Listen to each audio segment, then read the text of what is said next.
Welcome to the another video of my tutorial scheme. আজকে আমরা আমাদের এই চ্যানেলে ইন্টারভিউয়ের আরও বেশ কিছু আরও 5টা কোয়েশ্চেন সম্পর্কে আলোচনা করে নেব। এর আগের ভিডিওতে আমি আপনাদেরকে 5টা কোয়েশ্চেন আলোচনা করে শুনিয়েছিলাম। তো যদি আপনারা কেউ সেই ভিডিওটি না দেখে থাকেন, এই ভিডিও ডিসক্রিপশন বক্স থেকে অবশ্যই দেখে নিতে পারেন। তো চলুন ভিডিও শুরু করা যাক। তো প্রথমেই আজকে আমি আপনাদেরকে যে কোয়েশ্চেনটি সম্পর্কে ধারণা দিতে চলেছি সেই কোয়েশ্চেনটি আমরা দেখে নেব। তো সেই কোয়েশ্চেনটি হলো, why do you want to work here? আপনি কেন এইখানেই কাজ করতে চান? এই কোয়েশ্চেনটার উত্তর আমরা কিভাবে দেব? এই কোয়েশ্চেনটার উত্তর আমরা এইভাবে দেব। অনেকেই আমরা বুঝতে পারি না যে কেন আমরা এখানে কাজ করতে চাই, উত্তরটা কীভাবে দেবো। তো এই উত্তরটা আমরা এভাবে দিতে পারি, I did some research and selected the companies I am most interested in working for and yours is at the top of my list. The basis of the research was the reputation of your company, product reliability and industry stability, as well as the work culture that exists here. তো এর মানে হচ্ছে যে আমি এই সম্পর্কে বেশ কিছু গবেষণা রিসার্চ করেছি এবং অনেক কোম্পানির নাম লিস্ট বানিয়ে লিখেছি।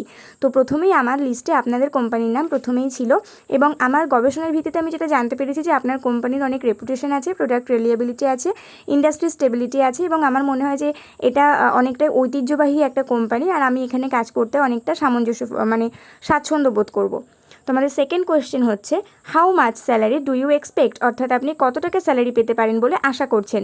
তো এখানে আপনি যেভাবে উত্তর বলতে পারেন, salary is my second priority, I want to enhance my knowledge and build on my skills while I work hair, however in return for my dedication I expect a salary of INR 20,000 per month. তো salary হচ্ছে আমার কাছে দ্বিতীয় গুরুত্ব। আমি আমার জ্ঞান সমৃদ্ধ করতে চাই এবং নিজের কাজকর্মের উপর আমার যে দক্ষতা সেটাকে আমি আরও বেশি করে তৈরি করতে চাই। তবুও যেটা আমার আন্দাজ অনুযায়ী আমি বলতে চাই যে আমি প্রতি মাসে ভারতীয় মুদ্রায় 20,000 টাকা মাইনে পেতে চাই। তো এবার যদি আপনার পদ অনুযায়ী আপনাকে এই মাইনের টাকাটা উল্লেখ করতে হবে। যদি আপনার মনে হয় যে আপনি কোনো জুনিয়র পদে চাকরি করার জন্য ইন্টারভিউ দিচ্ছেন, তাহলে তো সেক্ষেত্রে আপনার যত টাকা স্যালারি হওয়া উচিত বলে আপনি মনে করেন সেই স্যালারিটার কথাই আপনি উল্লেখ করবেন। আর যদি আপনার মনে হয় যে আমি যথেষ্ট সিনিয়র পদের জন্য আমি ইন্টারভিউ দিচ্ছি এবং এখানে ইজিলি আমি 50,000 পার মান্থ পেয়ে যাব, তাহলে আপনাকে সেরকমভাবেই ওই টাকার অ্যামাউন্টটা উল্লেখ করতে হবে। মানে আপনি বুঝে শুনে টাকার অ্যামাউন্টটা উল্লেখ করবেন। হয়তো আপনি কোনো ছোটো পদে আছেন অথচ বড় টাকা হিউজ একটা অ্যামাউন্ট চেয়ে বসলেন, এরকম কিন্তু করবেন না। তো আমাদের নেক্সট কোয়েশ্চেন হচ্ছে, do you have any questions? আপনার কি কোনো প্রশ্ন জিজ্ঞাসা করার আছে? আমরা অনেকেই বুঝতে পারি না যে যদি প্রশ্নকর্তা, এবার আপনারা অনেকেই ভাবছেন যে প্রশ্নকর্তা তো আমাদেরকে প্রশ্ন করবে, আমরা আবার তাদেরকে ঘুরিয়ে কি প্রশ্ন করতে পারি। এরকম কিন্তু হয়, ইন্টারভিউ টেবিলে প্রশ্নকর্তা প্রশ্ন করতে করতে হট করেই আপনাকে জিজ্ঞাসা করে যে আপনার কি কোনো প্রশ্ন আছে আমাদের প্রতি। তখন আমরা অনেকেই এই বিষয়টি এড়িয়ে যেতে চাই যে না, আমার কোনো প্রশ্ন নেই এটা বলে।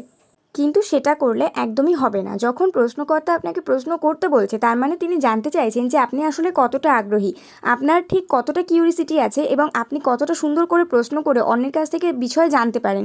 তো এই আগ্রহ এবং এই দক্ষতাটা আপনাকে দেখাতে হবে প্রশ্নকর্তাদের প্রতি যে আপনি সত্যিই আগ্রহী। তো আপনি এই যে প্রথমত 3টে কোয়েশ্চেন তাদের কোম্পানি সম্পর্কে বা তাদের সম্পর্কে আপনি করতে পারেন। যখনই আপনাকে প্রশ্ন করার সুযোগ দেওয়া হবে তখনই আপনি সুন্দরভাবে 3টে কোয়েশ্চেন জিজ্ঞাসা করবেন, আর এই 3টে কোয়েশ্চেনই প্রশ্নকর্তার মনে আপনার জন্য ইমপ্রেশন জাগাতে যথেষ্ট সহায়কারী হবে। তো আপনি কি কোয়েশ্চেন জিজ্ঞাসা করবেন? আপনি ফার্স্ট কোয়েশ্চেন যেটা জিজ্ঞাসা করবেন, can you explain the roles and responsibilities in greater detail? আপনি কি আমার ভূমিকা এবং দায়িত্ব সম্পর্কে আরও বেশি ডিটেলসে আমাকে বলতে পারবেন? তো এই ছিল আপনার ফার্স্ট কোয়েশ্চেন। সেকেন্ড কোয়েশ্চেন আপনি কী করবেন? সেকেন্ড কোয়েশ্চেন আপনি করবেন, what are the growth opportunities for me in this company? এই কোম্পানিতে আমার আরও বেশি আগে যাওয়ার যে সুযোগ সুবিধাগুলো রয়েছে সেগুলো কি আপনি আমাকে একটু ডিটেলসে বলতে পারবেন? আর আপনার লাস্ট এবং থার্ড যে কোয়েশ্চেনটা আপনি করতে চলেছেন, যেটা অনেকটাই বেশি ইমপ্রেশন জাগাবে প্রশ্নকর্তার মনে, সেটা হলো, what are the next steps of the interviewing process? এই ইন্টারভিউয়ের যে পরবর্তী পর্যায়ে রয়েছে সেটা আর কি কি রয়েছে? এইভাবে আপনি 3টে কোয়েশ্চেন করে এক্সপ্রেশন ক্রিয়েট করতে পারেন প্রশ্নকর্তার মনে। আর এইভাবেই আপনাকে সুন্দরভাবে প্রশ্ন করতে হবে, কখনোই কিন্তু প্রশ্নের এই ব্যাপারটা আপনি এড়িয়ে যাবেন না। তো তারপরে এবার আমরা দেখে নেব যে আমাদের নেক্সট কোয়েশ্চেন কী আসতে চলেছে। নেক্সট কোয়েশ্চেন আমরা করবো যে আপনাকে করা হবে, what do you know about our company? আপনি তাদের কোম্পানি সম্পর্কে কী জানেন? তো এরকম কোয়েশ্চেনের উত্তর আমরা অনেকেই দিতে পারি না, কারণ আমরা ভালোভাবে তো জেনে শুনে আসি না। তো আপনাকে কী করতে হবে, আপনি যখন ইন্টারভিউ দিতে যাবেন তার আগে আপনি যে কোম্পানিতে ইন্টারভিউ দিতে যাচ্ছেন সেই কোম্পানি সম্পর্কে ইন্টারনেটে একটু সার্চ করে নিন, তাদের গুরুত্বপূর্ণ তথ্যগুলো সম্পর্কে একটু জেনে নিন। তারপরে আপনি যখন ইন্টারভিউ টেবিলে বসবেন আর আপনাকে যখন এই কোয়েশ্চেনটা করা হবে যে আপনি তাদের কোম্পানি সম্পর্কে কী জানেন, তখন আপনি এইভাবে তাদেরকে উত্তরটা দেবেন, your company is very well known for the customer service and you also won an award for the best service provider in the country. Your company is more attractive for work. তো তো আপনার কোম্পানিটা অনেকটাই আকর্ষণীয় এবং আপনার company অনেকটাই বিখ্যাত এবং আপনি আপনারা একটা অ্যাওয়ার্ডও জিতেছেন, একটা বেস্ট সার্ভিস প্রোভাইডারের জন্য একটা অ্যাওয়ার্ডও জিতেছেন। সেই জন্য এই কোম্পানিটাতে আমি এই কোম্পানি সম্পর্কে আমি এইগুলোই জানি।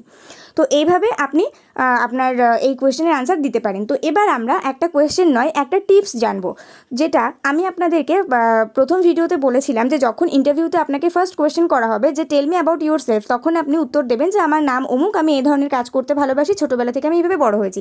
কিন্তু যদি আপনাকে প্রশ্ন করা হয় run me through your CV, আমাকে আপনার সিভি সম্পর্কে বলুন, তো প্রথমেই আপনাকে সিভি সম্পর্কে জেনে নিতে হবে। সিভি মানে হচ্ছে বায়োডাটার মতন।